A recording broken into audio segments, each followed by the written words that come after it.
നമസ്കാരം എല്ലാ പ്രേക്ഷകർക്കും ഗൾഫ് ടുഡേയിലേക്ക് സ്വാഗതം. ഞാൻ ശ്രീനിധി പ്രദീപ്. നോക്കാം വാർത്തകൾ വിശദമായി. ഗൾഫ് രാജ്യങ്ങളിൽ ആക്രമണം തുടർന്ന് ഇറാൻ. UAE-യിൽ കൊല്ലപ്പെട്ടവരുടെ എണ്ണം 6 ബഹ്റൈനിലെ ജനവാസ മേഖലയിലുണ്ടായ ആക്രമണത്തിൽ ഒരു യുവതി കൊല്ലപ്പെട്ടു.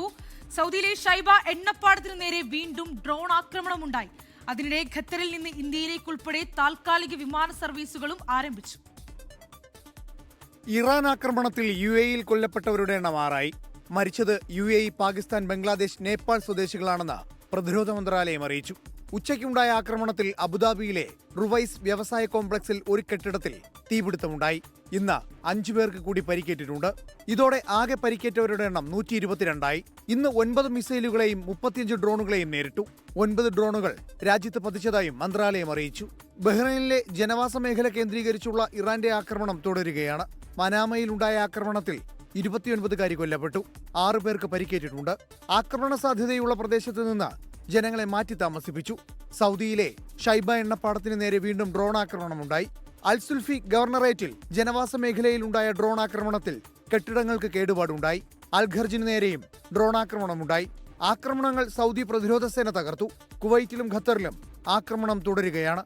ആക്രമണങ്ങളെ ചെറുക്കാൻ UK, UAE-ക്ക് പിന്തുണ നൽകി തുടങ്ങിയിട്ടുണ്ട്. അതിനിടെ ഖത്തറിൽ നിന്ന് ഇന്ത്യയിലേക്ക് ഉൾപ്പെടെ ഖത്തർ എയർവേസ് സർവീസ് ആരംഭിച്ചു. 1000-ലധികം പേർ നാട്ടിലെത്തിയതായി ഖത്തറിലെ ഇന്ത്യൻ എംബസി അറിയിച്ചു. 24 ദുബായ്. രാജ്യത്ത് വിമാന ടിക്കറ്റ് നിരക്ക് ഉയരും. ഊർജ്ജ പ്രതിസന്ധിയെ തുടർന്ന് എയർ ഇന്ത്യയും എയർ ഇന്ത്യ എക്സ്പ്രസും ഇന്ധന സർചാർജ് ഈടാക്കും.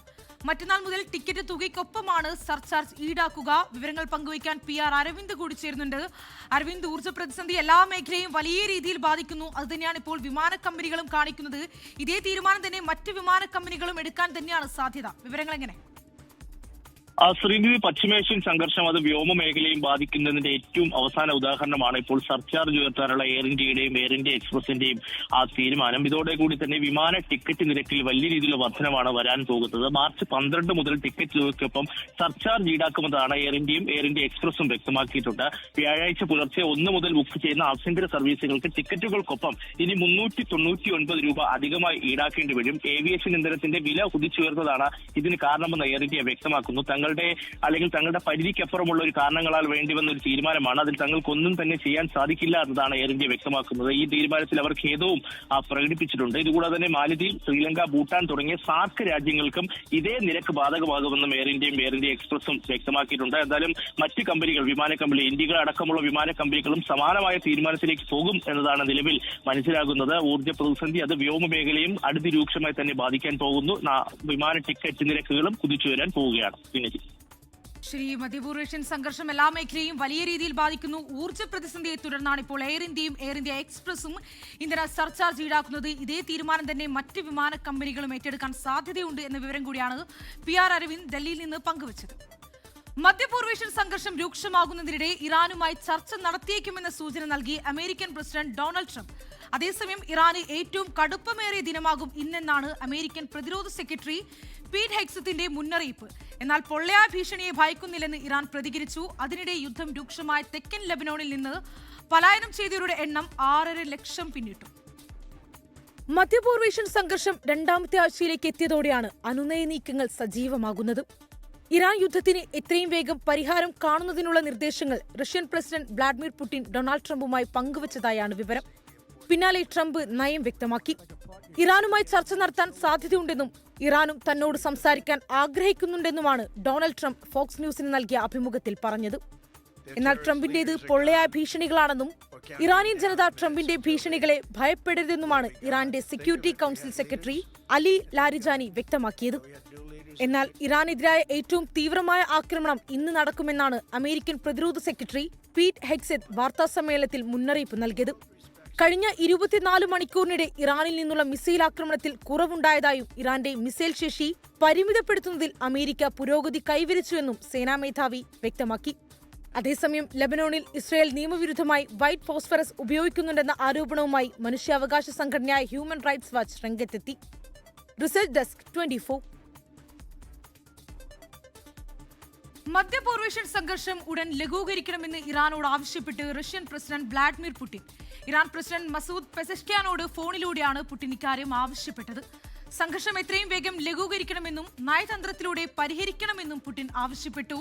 അതിനിടെ ഇറാനെതിരായ യുദ്ധ പദ്ധതികൾ ഏകോപിപ്പിക്കുന്നതിനായി ട്രംപിന്റെ പ്രത്യേക പ്രതിനിധി സ്റ്റീവ് വിറ്റ്കോഫ് ഇസ്രയേലിലേക്ക് പോകും. ഇറാനുമായി ചർച്ചകൾക്കുള്ള സാധ്യതകൾ പരിശോധിക്കുമെന്ന് വിറ്റ്കോഫ് വ്യക്തമാക്കി. ഇറാന്റെ യുറേനിയം സമ്പുഷ്ടീകരണ ശേഷിയുടെ ഏതാണ്ട് മുഴുവനും നശിപ്പിച്ചെന്നും വിറ്റ്കോഫ് അവകാശപ്പെട്ടു. ഇറാൻ വിദേശകാര്യമന്ത്രിയുമായി സംസാരിച്ച് വിദേശകാര്യമന്ത്രി എസ് ജയശങ്കർ നിലവിലെ സംഘർഷ സാഹചര്യങ്ങളെക്കുറിച്ച് ചർച്ച ചെയ്തുവെന്നും ആശയവിനിമയം തുടരുമെന്നും മന്ത്രി എസ് ജയശങ്കർ എക്സ് പോസ്റ്റിൽ വ്യക്തമാക്കി. ഖത്തറിൽ കുടുങ്ങിക്കിടക്കുന്ന സന്ദർശകർക്കായി ഏർപ്പെടുത്തിയ താൽക്കാലിക ഹോട്ടൽ താമസ സൗകര്യം ഖത്തർ ടൂറിസം വീണ്ടും ഒരാഴ്ചത്തേക്ക് കൂടി നീട്ടി. പുതിയ സർക്കുലർ പ്രകാരം സന്ദർശകർക്ക് ലൈസൻസ് ഉള്ള ഹോട്ടലുകളിൽ ഈ മാസം 13 വരെ തുടരാൻ അനുമതി നൽകും. മാർച്ച് 7 മുതൽ പ്രാബല്യത്തിൽ വന്ന നിർദ്ദേശം ആദ്യഘട്ടമായി 7 ദിവസത്തേക്കാണ് ബാധകമെന്ന് സർക്കുലറിൽ വ്യക്തമാക്കുന്നു. ആവശ്യമുണ്ടെങ്കിൽ പിന്നീട് മറ്റൊരു സർക്കുലർ വഴി ഇത് വീണ്ടും ദീർഘിപ്പിക്കുമെന്നും അധികൃതർ അറിയിച്ചു. ഖത്തറിൽ ജനജീവിതം സാധാരണ നിലയിലേക്ക് മടങ്ങിയതോടെ മാളുകളും മാർക്കറ്റുകളും സന്ദർശിക്കുന്നവർക്ക് ആഭ്യന്തര മന്ത്രാലയം സുരക്ഷാ മുന്നറിയിപ്പ് നൽകി. ദേശീയ മുന്നറിയിപ്പ് സംവിധാനത്തിലൂടെ ലഭിക്കുന്ന അലേർട്ട് സന്ദേശങ്ങളെ ഗൗരവത്തോടെ കാണണമെന്നും അധികൃതരുടെ നിർദ്ദേശങ്ങൾ കൃത്യമായി പാലിക്കണമെന്നും മന്ത്രാലയം ഓർമ്മിപ്പിച്ചു. മിസൈൽ ഡ്രോൺ ആക്രമണങ്ങളെ വിജയകരമായി പ്രതിരോധിക്കുന്ന സാഹചര്യത്തിൽ ഖത്തറിലെ ജനജീവിതം സാധാരണ നിലയിലേക്ക് മടങ്ങിയെങ്കിലും പൊതുജനങ്ങൾ ജാഗ്രത കൈവിടരുതെന്ന മുന്നറിയിപ്പാണ് ആഭ്യന്തര മന്ത്രാലയം നൽകുന്നത്. പൊതുസുരക്ഷ ഉറപ്പാക്കാൻ സുരക്ഷാ ഉദ്യോഗസ്ഥരുമായി സഹകരിക്കണമെന്ന് ആവർത്തിച്ച് ഓർമ്മിപ്പിക്കുന്ന മന്ത്രാലയം മാളുകളും പൊതുവിപണികളും സന്ദർശിക്കുമ്പോൾ പാലിക്കേണ്ട സുരക്ഷാ മാർഗനിർദ്ദേശങ്ങൾ ജാഗ്രത കൈവിടാതെ കൃത്യമായി പാലിക്കണമെന്ന് മുന്നറിയിപ്പ് നൽകി. അലേർട്ട് സന്ദേശങ്ങൾ ലഭിക്കുകയോ സ്ഫോടന ശബ്ദം കേൾക്കുകയോ ചെയ്താൽ പുറത്തേക്ക് പോകാതെ കെട്ടിടത്തിനുള്ളിൽ തന്നെ ശാന്തമായി തുടരണമെന്നും അപകടം മാറിയതായി അധികൃതർ അറിയിക്കുന്നതുവരെ കാത്തിരിക്കണമെന്നും മന്ത്രാലയം ആവശ്യപ്പെട്ടു. തുറന്ന പ്രദേശങ്ങളിൽ നിൽക്കുന്നത് ഒഴിവാക്കി സമീപത്തെ സുരക്ഷിതമായ കെട്ടിടങ്ങളിലേക്ക് ഉടൻ മാറണമെന്നും ജനാലകൾ, ഗ്ലാസ് മതിലുകൾ തുടങ്ങിയ അപകട സാധ്യതയുള്ള ഭാഗങ്ങളിൽ നിന്ന് അകന്നു നിൽക്കണമെന്നും നിർദ്ദേശങ്ങളിൽ പറയുന്നു. മോളുകളിലും മാർക്കറ്റുകളിലും എത്തുന്നവർ അടിയന്തര ഘട്ടങ്ങളിൽ പുറത്തു പോകാനുള്ള വഴികളും എമർജൻസി എക്സിറ്റുകളും മുൻകൂട്ടി മനസ്സിലാക്കിയിരിക്കണം. അടിയന്തര ഒഴിപ്പിക്കൽ ആവശ്യമായാൽ ലിഫ്റ്റുകൾ ഒഴിവാക്കി ചവിട്ടുപടികൾ ഉപയോഗിക്കണം. അപകട സാഹചര്യങ്ങളിൽ തിരക്കുണ്ടാക്കാതെ സുരക്ഷിത സ്ഥലങ്ങളിലേക്ക് മാറണമെന്നും സംശയാസ്പദമായ വസ്തുക്കൾ ശ്രദ്ധയിൽപ്പെട്ടാൽ ഉടൻ സുരക്ഷാ ഉദ്യോഗസ്ഥരെ വിവരമറിയിക്കണമെന്നും മന്ത്രാലയം ആവശ്യപ്പെട്ടു. അപരിചിതമായ വസ്തുക്കളോ അവശിഷ്ടങ്ങളോ കണ്ടാൽ അവയെ സമീപിക്കുകയോ സ്പർശിക്കുകയോ ചെയ്യരുത്. സംഭവങ്ങളുടെയും സുരക്ഷാ നടപടികളുടെയും ചിത്രങ്ങൾ പകർത്തുന്നത് ഒഴിവാക്കണമെന്നും മന്ത്രാലയം നിർദ്ദേശിച്ചു. ഇത്തരം സുരക്ഷാ മാർഗനിർദ്ദേശങ്ങൾ കൃത്യമായി പാലിക്കുന്നത് സന്ദർശകരുടെ സുരക്ഷ ഉറപ്പാക്കുന്നതിനും അടിയന്തര സാഹചര്യങ്ങൾ കാര്യക്ഷമമായി കൈകാര്യം ചെയ്യുന്നതിനും സഹായകരമാകുമെന്ന് ആഭ്യന്തര മന്ത്രാലയം വ്യക്തമാക്കി. അതേസമയം ഇന്ന് ഉച്ചയോടെ ഖത്തറിന് നേരെ 5 ബലിസ്റ്റിക് മിസൈലുകൾ ഉപയോഗിച്ച് നടത്തിയ ആക്രമണ ശ്രമം വിജയകരമായി പ്രതിരോധിച്ചതായും മന്ത്രാലയം അറിയിച്ചു. അൻവർ പാലേരി, 24 ദോഹ. നിലവിലെ സംഘർഷ സാഹചര്യത്തിൽ നിലവിൽ ഖത്തറിലെ വായുവിലോ കടലിലോ മലിനീകരണത്തിന്റെ യാതൊരു സൂചനകളും ഇല്ലെന്ന് സിവിൽ ഡിഫൻസ് കൗൺസിൽ. രാജ്യത്തെ പരിസ്ഥിതി സ്ഥിരതയുള്ളതാണെന്നും അധികൃതർ വ്യക്തമാക്കി. പരിസ്ഥിതി കാലാവസ്ഥാ വ്യതിയാന മന്ത്രാലയം തയ്യാറാക്കിയ ഖത്തറിലെ പരിസ്ഥിതി നിലയെക്കുറിച്ചുള്ള റിപ്പോർട്ട് കൗൺസിൽ പരിശോധിച്ചു. മധ്യപൂർവേഷ്യൻ സംഘർഷം അടുക്കളകളിലേക്കും എത്തുന്നു. രാജ്യത്തെ പല നഗരങ്ങളിലും പാചകവാതക വിതരണം തടസ്സപ്പെട്ടു. ഹോട്ടലുകളും റെസ്റ്റോറന്റുകളും പാചകവാതകം ലഭിക്കാതെ ബുദ്ധിമുട്ടുകയാണ്. ഇന്ധനലഭ്യതയിൽ ആശങ്ക വേണ്ടെന്ന് കേന്ദ്ര പെട്രോളിയം മന്ത്രി ഹർദീപ് സിംഗ് പുരി അറിയിച്ചു. അതേസമയം മെനുവിൽ നിയന്ത്രണം നടപ്പിലാക്കണമെന്നും കുറഞ്ഞ സമയം കൊണ്ട് തയ്യാറാക്കാവുന്ന വിഭവങ്ങൾക്ക് മുൻഗണന നൽകണമെന്നും national restaurant authority of India നിർദ്ദേശിച്ചു. പാചകവാതക സിലിണ്ടർ വിതരണത്തിലുണ്ടായ നിയന്ത്രണം രാജ്യത്തെ ഹോട്ടലുകളുടെ നടത്തിപ്പിനെ ഗുരുതരമായാണ് ബാധിച്ചത്. ആവശ്യത്തിന് പാചകവാതകം ലഭിക്കാതായതോടെ രാജ്യത്തിന്റെ പല ഭാഗങ്ങളിലും ഹോട്ടലുടമകൾ ആശങ്കയിലാണ്. സിലിണ്ടർ ലഭിക്കാത്തത് ഗുരുതര പ്രതിസന്ധിയുണ്ടാക്കുന്നുവെന്ന് കൊച്ചിയിലെ ഹോട്ടലുടമകൾ പറയുന്നു. സിറ്റുവേഷൻ വളരെ വേസ്റ്റാണ്. കാരണം ഈ രീതിയിൽ പോവുകയാണെങ്കിൽ വിതിൻ 2 or 3 days നമ്മൾ ഒരു 50% ഹോട്ടലുകൾ കേരളത്തിൽ അടക്കേണ്ടതായിട്ട് വരും. നാളെ ഇപ്പോൾ തുറക്കണമെങ്കിൽ ഗ്യാസ് കിട്ടിയേ പറ്റൂ. പിന്നെ വേറൊരു സംവിധാനത്തേക്ക് പോകാനുള്ള നമുക്ക് പറ്റൂല. കാരണം പെട്ടെന്ന് ചെയ്തുകൊണ്ടിരിക്കുന്ന സമയത്ത് വിറകടുപ്പോ വേറെ ഒരു ഇതും പെട്ടെന്ന് മാറാൻ കഴിയില്ല. ബംഗളൂരുവിലെ ഹോട്ടൽ ഉടമകൾക്ക് ഇന്ന് രാവിലെ ഗ്യാസ് ലഭിച്ചതോടെയാണ് ഹോട്ടൽ തുറക്കാനായത്. हमारा पास 1 दिन का या 2 दिन का चलता है. बाद में देखना है. सप्लाई आता तो हम रन करेंगे, नहीं तो क्लोज करना पड़ेगा. ചെന്നൈയിലും സ്ഥിതി വ്യത്യസ്തമല്ല. നിലവിലെ ഗ്യാസ് തീർന്നാൽ ഹോട്ടൽ അടയ്ക്കേണ്ടി വരുമെന്നാണ് ഉടമകൾ പറയുന്നത്. ബുക്കിംഗ് സ്വീകരിക്കുന്നുണ്ടെങ്കിലും സിലിണ്ടർ വിതരണം നടക്കുന്നില്ല. കേന്ദ്ര പെട്രോളിയം മന്ത്രി ഹർദീപ് സിംഗ് പുരി പ്രധാനമന്ത്രിയുമായി LPG വിതരണ പ്രതിസന്ധി ചർച്ച ചെയ്തു. വിഷയത്തിൽ അടിയന്തര ഇടപെടൽ ആവശ്യപ്പെട്ട് തമിഴ്നാട്, കർണാടക മുഖ്യമന്ത്രിമാർ കേന്ദ്രത്തിന് കത്ത് നൽകി. ഇതിന് പിന്നാലെ LPG ഉൽപ്പാദനം വർദ്ധിപ്പിക്കണമെന്ന് കേന്ദ്രം എണ്ണ കമ്പനികളോട് ആവശ്യപ്പെട്ടു. എണ്ണ കമ്പനികളുടെ പ്രതിനിധി സംഘം വിവിധ ഹോട്ടൽ ആൻഡ് റെസ്റ്റോറന്റ് അസോസിയേഷൻ പ്രതിനിധികളുമായി ചർച്ച നടത്തും. വിവിധ ബ്യൂറോകൾക്കൊപ്പം 24 ബംഗളൂരു. തിരികെ വാർത്തകളിലേക്ക്. വിശുദ്ധ റമദാൻ മാസത്തിലെ അവസാന 10 ദിനങ്ങളിൽ വർദ്ധിച്ചുവരുന്ന തീർത്ഥാടക തിരക്ക് പരിഗണിച്ച് ഗതാഗത സുരക്ഷാ ക്രമീകരണങ്ങൾ ശക്തമാക്കി സൗദി അറേബ്യ. ഹറമൈൻ അതിവേഗ ട്രെയിൻ സർവീസുകളുടെ എണ്ണം പ്രതിദിനം 140 ഉയർത്തി. ഹറംപള്ളിയിലെ തിരക്ക് നിയന്ത്രിക്കുന്നതിനായി തവാഫ് ചെയ്യുന്ന സ്ഥലത്ത് പുതിയ നിയന്ത്രണങ്ങളും ഏർപ്പെടുത്തിയിട്ടുണ്ട്. റമദാനിലെ അവസാന 10 ദിനങ്ങളിൽ വിശ്വാസികളുടെ വലിയ പ്രവാഹം പ്രതീക്ഷിക്കുന്ന സാഹചര്യത്തിലാണ് സൗദി അറേബ്യ മുൻകരുതൽ നടപടികൾ ഊർജിതമാക്കിയത്.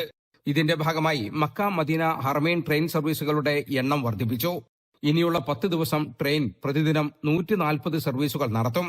നിലവിലെ പ്ലാൻ അനുസരിച്ച് റമദാനിൽ 3600 സർവീസുകളിലായി 17 ലക്ഷത്തിലധികം സീറ്റുകൾ ലഭ്യമാക്കും. മണിക്കൂറിൽ 300 കിലോമീറ്റർ വേഗതയിൽ സഞ്ചരിക്കുന്ന ട്രെയിനുകൾ മക്കയിൽ നിന്ന് മദീനയിലേക്ക് വെറും 2.5 മണിക്കൂർ കൊണ്ട് തീർത്ഥാടകരെ എത്തിക്കും. യാത്രാ സൗകര്യങ്ങൾക്കൊപ്പം തന്നെ മക്കയിലെ മസ്ജിദുൽ ഹറാമിലും വിപുലമായ ക്രമീകരണങ്ങളാണ് ഒരുക്കിയിരിക്കുന്നത്.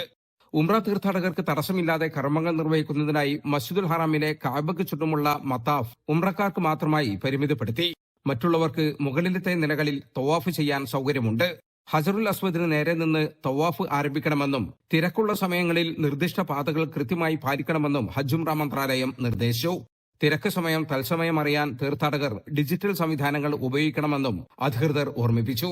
വിഷൻ 2030 ലക്ഷ്യങ്ങൾക്കനുസൃതമായി തീർത്ഥാടകർക്ക് ഏറ്റവും സുരക്ഷിതവും ആധുനികവുമായ സൗകര്യം ഉറപ്പാക്കുകയാണ് ഈ നടപടികളിലൂടെ സൗദി ലക്ഷ്യമിടുന്നത്. 24 ജിദ്ദ. റമദാനിൽ സ്നേഹസാന്ത്വനവുമായി അക്കാഫ് അസോസിയേഷൻ. ലേബർ ക്യാമ്പുകളിൽ അക്കാഫിന്റെ നേതൃത്വത്തിൽ റമദാനിലുടനീളം ഇഫ്താർ ബോക്സുകൾ നൽകുകയാണ്. തുടർച്ചയായ 7ാം വർഷമാണ് കിറ്റ് വിതരണം നടക്കുന്നത്.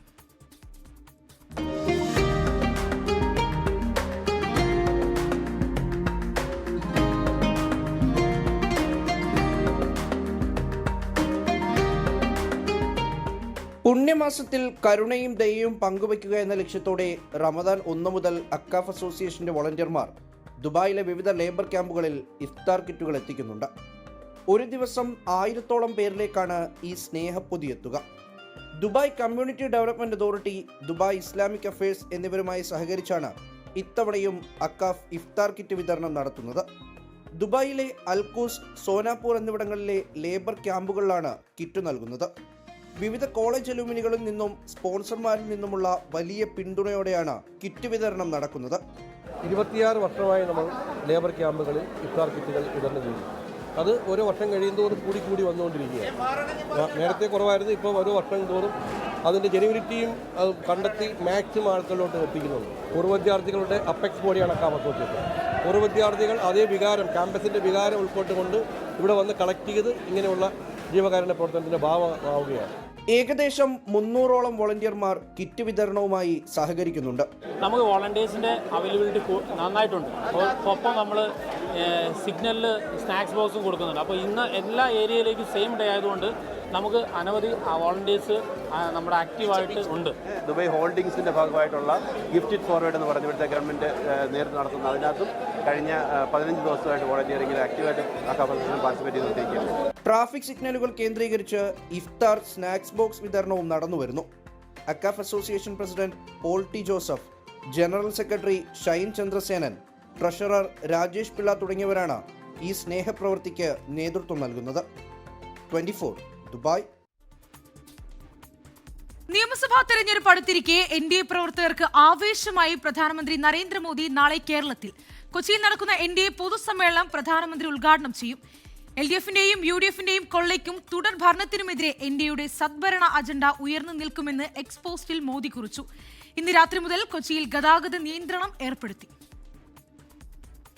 11:30 നെടുമ്പാശ്ശേരി വിമാനത്താവളത്തിൽ വന്നിറങ്ങുന്ന പ്രധാനമന്ത്രി നരേന്ദ്രമോദി അവിടെ നിന്ന് ഹെലികോപ്റ്റർ മാർഗം നേവി ഹെലിപാഡിൽ ഇറങ്ങും. തുടർന്ന് റോഡ് മാർഗം മറൈൻ ഡ്രൈവിൽ നടക്കുന്ന ധീവരസഭയുടെ സുവർണ ജൂബിലി സമാപന സമ്മേളനം ഉദ്ഘാടനം ചെയ്യും.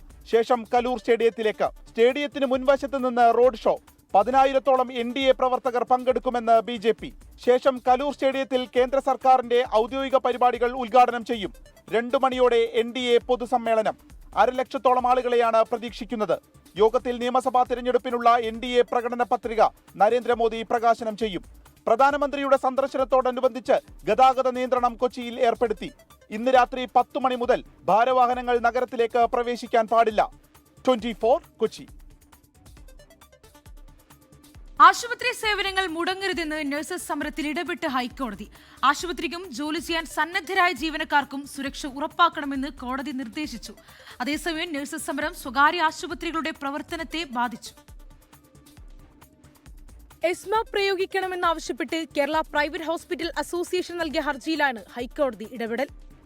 ആശുപത്രിയിലെ സേവനങ്ങൾ മുടങ്ങരുതെന്നും ആവശ്യമായ സുരക്ഷ ഉറപ്പാക്കണമെന്നുമാണ് പോലീസിനും തൊഴിൽ വകുപ്പിനും നൽകിയ നിർദ്ദേശം. അതേസമയം നഴ്സസ് സമരം കോഴിക്കോട്ടെ സ്വകാര്യ ആശുപത്രികളെ ബാധിച്ചു. 40-ലേറെ ആശുപത്രികളുടെ പ്രവർത്തനമാണ് പ്രതിസന്ധിയിലായത്. രോഗികളെ മെഡിക്കൽ കോളേജിലേക്ക് മാറ്റാൻ Kerala private hospital management association കളക്ടറുടെ അനുമതി തേടി. ആവശ്യങ്ങൾ അംഗീകരിക്കും വരെ സമരം തുടരുമെന്നാണ് നഴ്സസിന്റെ നിലപാട്. മാനേജ്മെന്റുകൾ ഒരു ചർച്ചയ്ക്ക് പോലും ഇതുവരെ തയ്യാറായിട്ടില്ല എന്നുള്ളതാണ് ഏറ്റവും ദൗർഭാഗ്യകരമായിട്ടുള്ള കാര്യം. സമരം അനാവശ്യമെന്ന് പ്രൈവറ്റ് ഹോസ്പിറ്റൽ മാനേജ്മെന്റ് അസോസിയേഷൻ. കൂടുതൽ ദിവസം ആബ്സെന്റ് ആയി കഴിഞ്ഞാൽ, അതായത് അൺഓതറൈസ്ഡ് ആബ്സെന്റ് ആണ് ഒരു ഇല്ലീഗൽ സ്ട്രൈക്കിൽ പങ്കെടുക്കുക എന്നുള്ളത്. ലീഗൽ സ്ട്രൈക്കിലാണെങ്കിൽ മാത്രമാണ് ഒരു അവകാശമായി മാറുന്നത്. അല്ലെങ്കിൽ അവരെ എതിരെ നടപടി സ്വീകരിക്കേണ്ടി വരും. അങ്ങനെ വരുമ്പോൾ ഞങ്ങൾ പുതിയ ആളുകളെ അപ്പോയിന്റ് ചെയ്യേണ്ടി വരും. ഇതിനിടെ സമരം ചെയ്യുന്ന കോഴിക്കോട് റെഡ് ക്രസന്റ് ആശുപത്രിയിലെ നഴ്സിന്റെ എക്സ്പീരിയൻസ് സർട്ടിഫിക്കറ്റിൽ ബ്ലാക്ക് മാർക്ക് വീഴ്ത്തുമെന്നാണ് മാനേജ്മെന്റിന്റെ മുന്നറിയിപ്പ്. സമരം ചെയ്യുന്നവർ ഓർക്കുക, എത്രയാണേലും നിങ്ങൾക്ക് എക്സ്പീരിയൻസ് സർട്ടിഫിക്കറ്റ് കിട്ടുമ്പം സമരം ചെയ്തതിന്റെ ഒരു റിമാർക്സ് അതിനകത്തുണ്ടാവും. സർക്കാർ പറയുന്ന സാലറി നൽകാമെന്നും സമരത്തിൽ നിന്ന് പിന്മാറണമെന്നും മാനേജ്മെന്റ് പറയുന്നതും ശബ്ദ സന്ദേശത്തിലുണ്ട്. 24 കോഴിക്കോട്, കൊച്ചി. കാന്തപുരം AP അബൂബക്കർ മുസ്ലിയാരുമായി കൂടിക്കാഴ്ച നടത്തി മുസ്ലിം ലീഗ് ദേശീയ general secretary PK Kunhalikutty. Kozhikode Markaz knowledge സിറ്റിയിൽ വെച്ചായിരുന്നു കൂടിക്കാഴ്ച. അബൂബക്കർ മുസ്ലിയാർ വിളിച്ച ഇഫ്താർ സൗഹൃദ സംഗമത്തിന്റെ ഭാഗമായാണ് കുഞ്ഞാലിക്കുട്ടി എത്തിയത്. പൊതുവിഷയങ്ങളിലുള്ള സമുദായ ഐക്യവും സമുദായങ്ങൾ തമ്മിലുള്ള ഐക്യവും അനിവാര്യമായ കാലമാണിതെന്ന് ഇരുവരും പറഞ്ഞു. ഏകീകൃത സിവിൽ കോഡ് നടപ്പാക്കേണ്ട സമയമായെന്ന വാക്കാൽ പരാമർശവുമായി സുപ്രീംകോടതി. ഇക്കാര്യം നിയമനിർമ്മാണ സഭകൾ പരിഗണിക്കട്ടെ എന്നും ചീഫ് ജസ്റ്റിസ് സൂര്യകാന്ത് അധ്യക്ഷനായ ബെഞ്ചിന്റെ നിരീക്ഷണം. രാജ്യത്തെ എല്ലാ സ്ത്രീകൾക്കും തുല്യമായ അവകാശങ്ങൾ ഉറപ്പാക്കാൻ ഏകീകൃത സിവിൽ കോഡ് അനിവാര്യമാണെന്ന് സുപ്രീംകോടതി വാക്കാൽ പരാമർശിച്ചു. ശരീഅത്ത് അനന്തരാവകാശ നിയമം മുസ്ലിം സ്ത്രീകൾക്കെതിരായ വിവേചനമാണെന്ന് ആരോപിച്ച് സമർപ്പിച്ച ഹർജി പരിഗണിക്കവെയാണ് സുപ്രീംകോടതിയുടെ സുപ്രധാന പരാമർശം. പുതിയ തിരഞ്ഞെടുപ്പ് പ്രചാരണ വാചകവുമായി LDF. മറ്റാരുണ്ട് LDF അല്ലാതെ എന്നതാണ് പരസ്യവാചകം.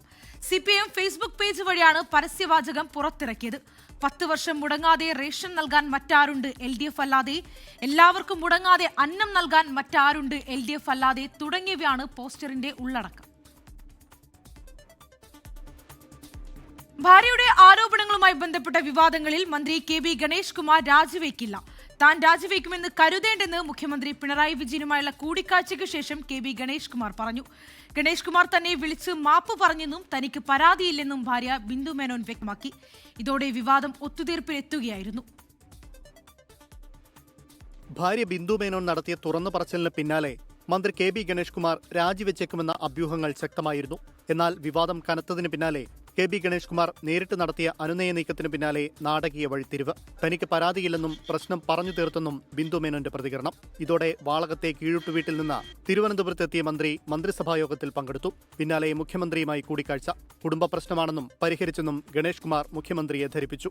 ഇതിനുശേഷം KSRTCയുമായി ബന്ധപ്പെട്ട പൊതുപരിപാടിയിലാണ് രാജിയില്ലെന്ന ഗണേഷ് കുമാറിന്റെ പ്രഖ്യാപനം. എന്റെ ചോര വേണമെങ്കിൽ ഒരു പിച്ചാത്തിയതാ, ഞാൻ മുറിച്ചു തരാം, കുടിച്ചോ. അല്ലാതെ വെറുതെ നടന്ന് എന്റെ പുറകെ നടക്കണ്ട. ഞാൻ ഇന്നിപ്പോൾ ഇതൊന്നും തരാതെ ഞാൻ രാജിവെച്ചു പോകുന്ന ചിലർ വിചാരിച്ചേ, അത് നടന്നില്ല. എന്നാൽ കൂടുതൽ ചോദ്യങ്ങളോട് മന്ത്രി പ്രതികരിച്ചില്ല. ഇന്ന് രാവിലെ തന്നെ ഫോണിൽ വിളിച്ച ഗണേഷ് കുമാർ മാപ്പ് പറഞ്ഞെന്നും ഇന്നലെ താൻ നടത്തിയത് വൈകാരിക പ്രതികരണമാണെന്നുമാണ് ബിന്ദു മേനോന്റെ വിശദീകരണം. മന്ത്രിയെ വീട്ടിൽ കാണാൻ കഴിയാത്ത രീതിയിൽ കണ്ടെന്നും ഇതിന്റെ തെളിവുകൾ കൈവശമുണ്ടെന്നുമായിരുന്നു ബിന്ദു മേനോന്റെ ഇന്നലത്തെ വെളിപ്പെടുത്തൽ. 24 തിരുവനന്തപുരം. പെന്തക്കോസ്ത് സഭകളെ ക്രൈസ്തവ സഭാ വിഭാഗമായി അംഗീകരിക്കുവാൻ മന്ത്രിസഭാ യോഗം തത്വത്തിൽ തീരുമാനിച്ചു. പെന്തക്കോസ് ക്രൈസ്തവർ ഉൾപ്പെടെയുള്ള വിഭാഗങ്ങൾ നേരിടുന്ന വിവിധ വിഷയങ്ങൾ പരിശോധിച്ച് ശുപാർശകൾ സമർപ്പിക്കാനും നിർദ്ദേശം നൽകി. IAS ഉദ്യോഗസ്ഥരടങ്ങുന്ന ഒരു കമ്മിറ്റിയെ ചുമതലപ്പെടുത്തിയിട്ടുണ്ട്. വിശ്വനാഥ സിൻഹ, TV അനുപമ, ജെറോമിക് ജോർജ് എന്നിവരാണ് കമ്മിറ്റി അംഗങ്ങൾ. കൊട്ടാരക്കര മൈലാലിൽ രാജു തോമസ് അന്തരിച്ചു. 72 വയസ്സായിരുന്നു. മറിയാമ്മ രാജുവാണ് ഭാര്യ. രഞ്ജു രാജ്, റീനു രാജ് എന്നിവർ മക്കളാണ്. ഡോക്ടർ റെനി രാജ് മരുമകളാണ്. അമീലിയ, മരിയ രാജ്, എവ്ലിൻ, റീനു എന്നിവരാണ് കൊച്ചുമക്കൾ. സംസ്കാരം Kottarakkara Kottappuram Saint Ignatius Orthodox പള്ളി സെമിത്തേരിയിൽ നടക്കും.